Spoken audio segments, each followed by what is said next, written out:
What's up, YouTube? Welcome back to my channel. Sarah Winstead here, bikini athlete and coach for Pro Physique. Today I have for you a great video all about training and progressive overload. Now, this question I got about defining progressive overload, what is it, how to do it, how to measure it, how to implement it into your training plan, came to me via a Facebook group that I'm a part of with the Pro Physique Transformation Challenge. One of the challengers asked me to say, hey, can you define this? Can you help us out with this? I'm having trouble knowing if I'm actually overloading my muscles to grow and change and get stronger over time. And I was like, sure, got you. So let's go ahead and just kind of dive into what progressive overload is and the tools that you need to be successful. So number one, logbook.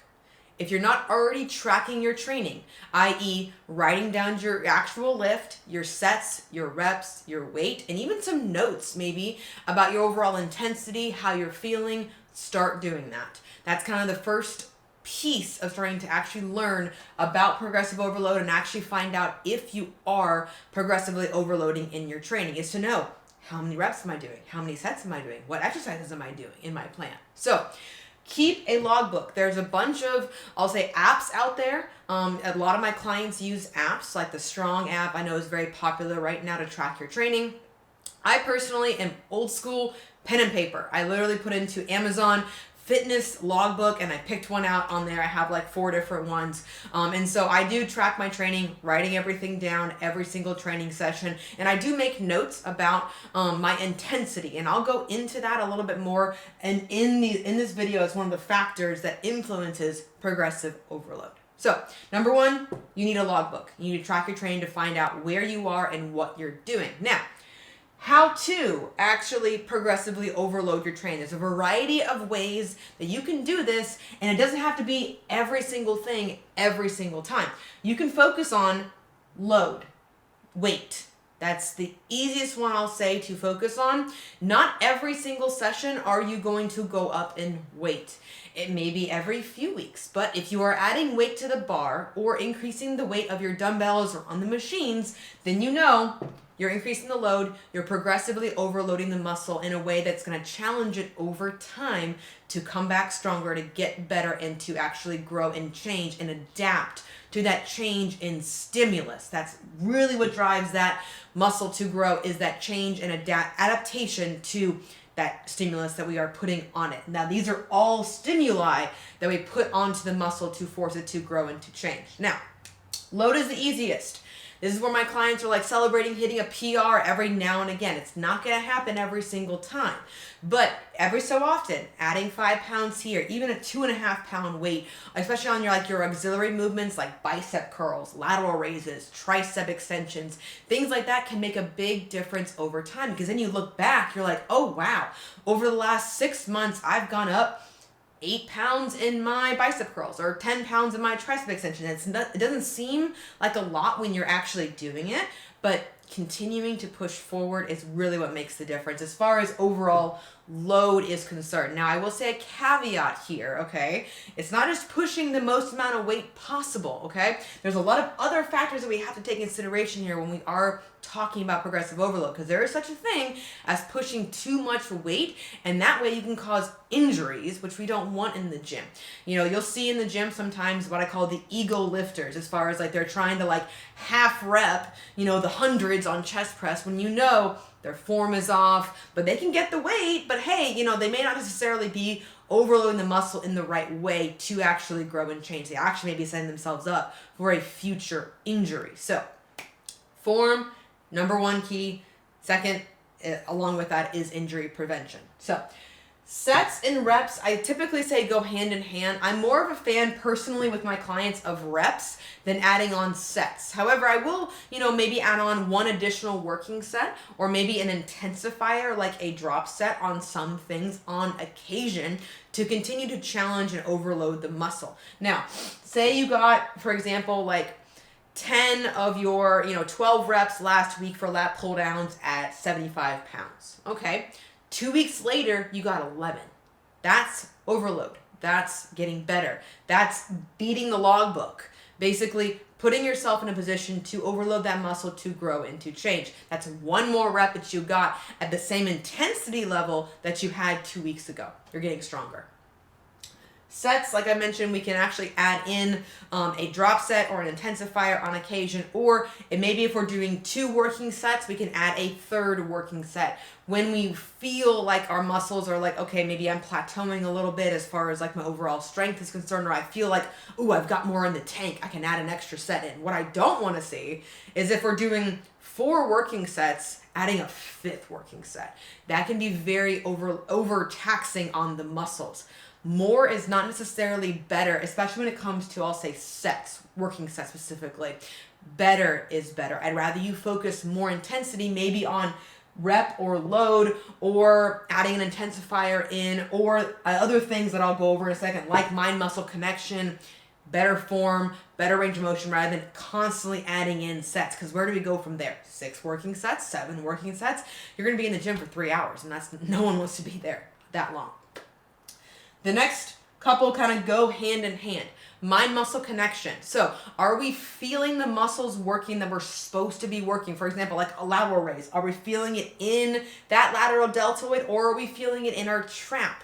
How is that improving over time? This is where taking notes in your logbook or in your app can be very useful for certain movements, as far as like, hey, maybe 2 weeks ago, you felt the lateral raises more in your trap and you actually sent me a form video. I corrected you, gave you some good cues, and now 2 weeks later, you're like, ooh, I actually feel my lateral delt working more. You know, that means the muscle in the brain is firing more, and also that means you're getting stronger and you're more aware of it, and you can actually put greater intensity behind that movement. Mind-muscle connection is huge. Because the muscle is I'll say smaller or underdeveloped, we have to make sure we have that connection to squeeze the right areas to increase that activation over time, and then you just get better. Then your muscles adapt even more so to that stimulus over time.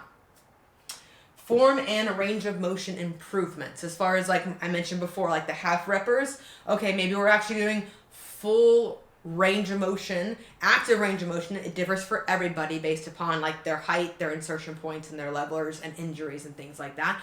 But maybe our form's improving. Maybe our range of motion, our active range of motion is improving because we're getting stronger in that movement. We're able to curl completely through the movement instead of just stopping here and doing like, again, half reps. Not a fan. These are all ways to progressively overload the muscle, challenge it to grow, challenge it to change. Now, outside factors away from your training, because if you're doing all of these things and you're still not seeing muscle growth over time, or maybe, like I said, I'll go over progress here in a second, but if you're still not feeling like you're overloading the muscles, check these factors, because these factors matter just as much as these do. Time, biggest factor. You've heard me talk about this a lot, about improvement season, whether you're a bikini competitor or a lifestyle person who wants to build muscle mass. Time is your friend. It has taken me, I've been lifting since I'm age 18, to look like this. So it takes time. And time spent, not dieting. That's my little caveat for the time factor.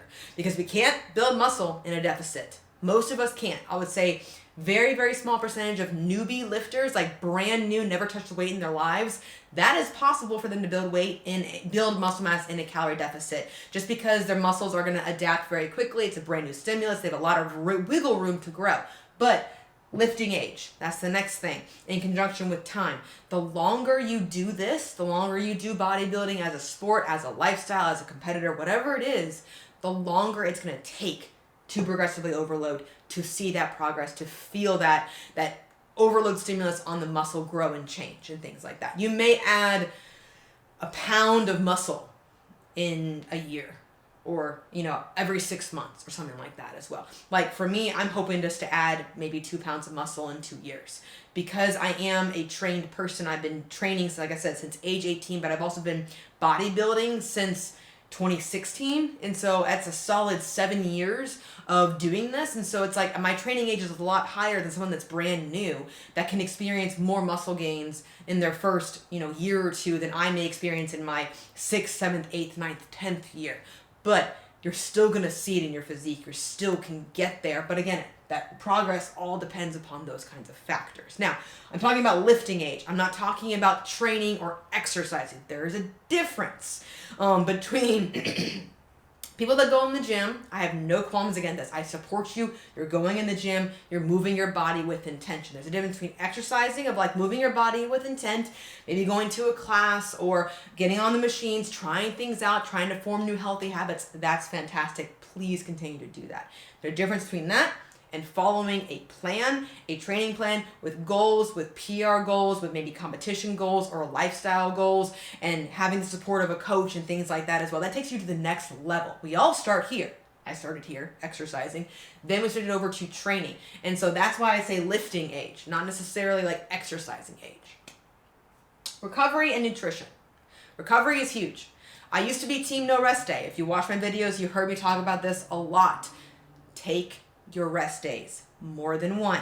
You're not going to lose your gains, because when we're in the gym, we are making tears in those muscle groups. We are tearing down the microfibers in our muscles, and they need time to grow back and get better. If we're constantly hacking away at our muscles 7 days a week, similar muscle groups, with no rest days, our muscles are not going to grow. We're going to be stagnant. We're going to be spinning our wheels like a hamster, and no one wants to do that. I've been there. I've done that for a number of years, actually after college, before I hired my first coach, and I was wondering, why am I not getting better? I'm here. I'm doing mountains of volume. I'm doing like 8 supersets of workout. Why am I not getting better?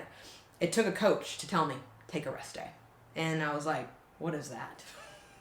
So, they're important, extremely and important to rest on rest day. Maybe go for a walk.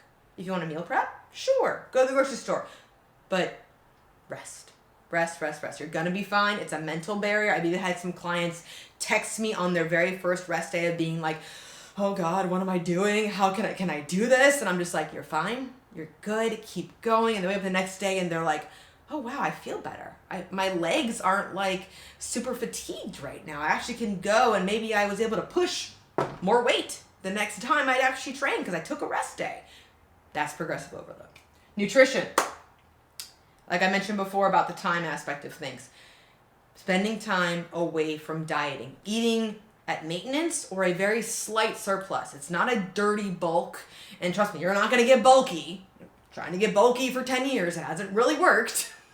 So, but the nutrition aspect of it, making sure we are being very intentional about our nutrition and intentional about that during our improvement season. And that doesn't have to be a huge surplus. It could be 100 calories, 150 calories, 200 calories, enough, or it can be around maintenance. A maintenance range for a lot of people could differ as much as 300 to 400 calories a day, either direction, because of the amount that they moved. Did they train? Did they not train? Did they walk? Did they not walk? Was it raining outside? Did they get the cardio in? Things like that. All those things influence your maintenance calorie range, which is why we set it somewhere and we see how the body responds.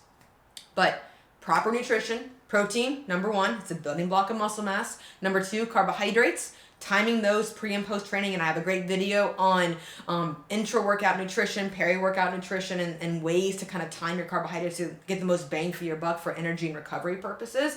I'll link that video below if you want to go watch that.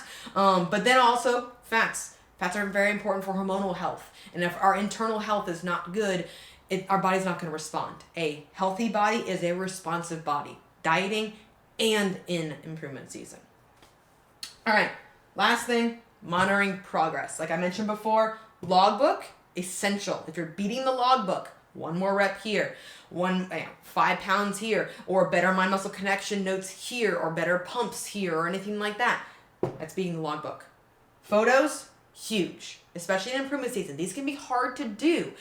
For a lot of my clients, I may do them once every couple of weeks or once a month and do side-by-side comparisons, because it may not be, it's harder to see for a lot of clients when we are in improvement season because it is covered up by possibly more body fat. And that's totally okay. But that's also why it's not the only thing that we do look at as far as progress goes. But it is one way as far as like, are we seeing more shape and more density to the shoulders? Are we seeing more width to that back? Are we seeing more density and shape in their glutes or even in their glute pumps after the gym versus maybe a month or 2 ago? That's progress. Mind muscle connection in the feels. That's what I mentioned before up here as far as a way to progressively overload. Are we feeling the muscles working better through the entire range of motion? Is that connection really, really firing to activate our glutes in the right spots, our lats, our biceps, whatever it is? If you're feeling it more, then you're like, ooh, wow, I can squeeze it more, I can train harder, and that's just a great cycle to be in. Last thing, form and intensity check videos. I do require this of my clients. Not everyone does send it to me because it can be very daunting to film yourself in the gym. I've been there. Trust me. Also, my response to that has always been, no one cares. As long as your gym does not have a policy against filming yourself, don't be afraid. Be that person in the gym. Lean against your water bottle, put it on video mode, step in front of it. It doesn't matter if you're in the frame, in the middle of it, or it looks Instagram worthy or not. You're sending it to your coach. I just want to see you moving in space. I was a personal trainer for 5 years in person. I want to see you moving, and I can cue you and help you with things like form. As far as are you feeling your RDLs in your low back? Okay, let me see it. Are we rounding? Are we keeping the bar too far away from us? I don't know if we don't see it, because that is one of the ways that we can progressively overload, because there's only so much you can do with improper form, and it's a great way to get injured. So, form videos, don't be afraid to do them. Intensity videos, okay? If you follow me on Instagram, you know I love making the face. I want to see that in my clients, in myself. I want to lead by example as far as that kind of thing goes, as far as overall intensity. This is where things like what is it called, an RPE scale is concerned. Rate of perceived exertion. Basically, intensity, how many more reps do you have left in the tank? Is it 1? Is it 2? Is it 5? I can actually tell that by looking at clients' videos as far as hey, are they straining a little bit in their face? Is their movement slowing down a little bit? That first rep and that last rep should not look the same. Not look the same at all. If you're just going, whoop, whoop, whoop, and I'm done, I'm like, no, you're not. Even though you may have gone to your 12th rep, you ain't done yet. And so I do give that kind of feedback to my clients, especially my females that could be afraid of lifting a little bit heavier or pushing themselves a little bit further outside their comfort zone. That's what this is about. That's why I love coaching, as far as pushing my clients out of my comfort zone. It helps me step out of my own comfort zone. And that's how we get better. That's how we get stronger over time. And so intensity videos, make the face, gauge yourself. Ask yourself, when you watch it back, you're like, ooh, okay, could I have done 2 or 3 more? Okay, well, maybe in the next set, I'm going to do those 2 or 3 more reps, get out of my rep range, and then maybe 2 weeks from now, I'm going to try to go up a little bit. Those small changes over time can really, really impact your ability to overload your muscles, grow, change, get better. So that takes care of this video for today. I hope that kind of covered a lot of different factors as far as how progressive overload works in the body, how we can implement it, factors, monitoring progress, all the things. If you have any questions for me, feel free. Comment below. I love comments as far as answering questions and even doing follow-up videos like this as well. If this is a topic that you're interested in, please do let me know. But if not, thank you guys so much for watching, and I'll catch you guys in the next video.